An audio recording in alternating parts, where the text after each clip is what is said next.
The sands of time fell slowly for Iscariot. Still in an emotional daze, he began to wander the white halls of the hospital. He stopped by the nursery, but his son was not there. So he let his feet take him to his destination, as his mind reflected on memories of the woman he loved.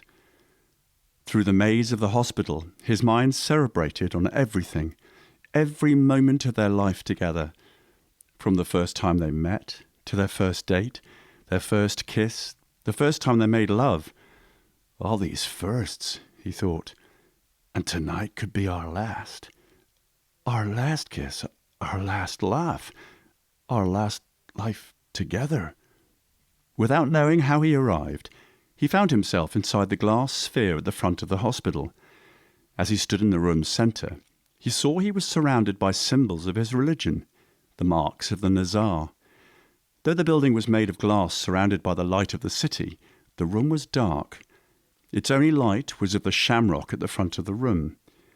The cross had no foundation, as it itself was made of light, suspended in air, as were the dahlia that hovered over each arm of the cross. The shamrock was vivid white, and tails of white light circled around it like the wind, while ivory flakes that twinkled from the dahlia fell like snow from the cross and into oblivion. Iscariot knelt before the shamrock and slammed his fist upon the ground. "Why? Why are you doing this to me?" he yelled without expecting a response. In anger and despair, he bowed his head and prayed. He pleaded to the Lord to save his wife, and if his prayer was answered, he listed all that he would do in return for the grace he was given. "Never will I be envious of others, nor lust for power above my given rank. Lord, save her, and I promise I will do all you ask and more of me. Please, I beg you, save her. Save the woman I love. Let her grow old with me and watch our boy grow to become a man. Let her hear his laugh and his cries. Let her hear his first words and see him walk for the first time. Let her tend his heart when it's broken. Please, Lord, let her be a mother. I cannot do this without her." His mind grew tired from absence of sleep, his body fatigued from lack of food, and his heart worn from the emotions of the night. He laid himself under the shamrock, and his eyes began to close. Sleep took hold of his mind, and the power of dreams held him. The night sky gleamed rich violet with hues of pink and purple, and its face dusted with stars burning billions of miles away. The ground around him was barren and dead, and the wind echoed a hollow, steady note as it swept past his ears. Before him was an amphitheatre of stone and concrete benches, and sunken into the ground was a 66-ton meteorite. He did not know why, but he felt anger and rage at the sight of it. Iscariot walked down towards the stone and saw its insides swirled like molten. He watched as the substance within the meteor moved like water but looked like sand, and as he gazed upon it longer, he thought he could see dreams, or maybe they were memories. He wasn't sure. He hesitated and then put his hand into the liquid stone. Its surface began to harden, and Iscariot began to panic. He placed his hand upon his wrist, trying to free himself from the clutch of the meteor, but the melted stone consumed his arm and then began to pull him closer. As the watery stone began to grip his body, Iscariot's eyes widened and he began to struggle for air as he became absorbed by it. He approached closer to the swirling pool within the meteor until he was consumed within it. Iscariot's body went plummeting towards the earth and landed forcefully upon its surface. The liquid substance that had coated him shielded his fall, yet he still gasped for air. The molten rock cracked from this impact, and as Iscariot gathered his strength, it evaporated into the air.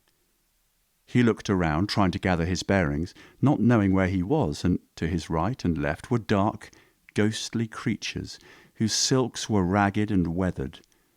Iscariot jumped back and reached for his sword, and then saw the army that was before him. The phantom beings rode on the backs of ape-like beasts, whose eyes beamed fire-red and whose bodies were lined in black scales. Even their teeth and tongue looked like armour as they walked upon the burning ground.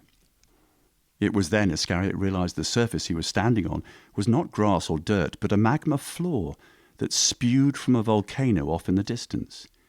He ignored his surroundings and readied himself to fight as they approached, but they seemed to pay him no mind. And then, like ghosts, they walked through him. Baffled, Iscariot sheathed his sword and noticed that the apes imbibed the volcanic surface they walked on. He had never seen such a sight, nor an army so full of death and darkness. As the massive army strode forward, Iscariot heard a terrible scream from above, sending chills down his spine and the hairs on his arms to rise. The sky above was full of ash and smoke, but when he looked towards the heavens, he saw the shadow of a beast.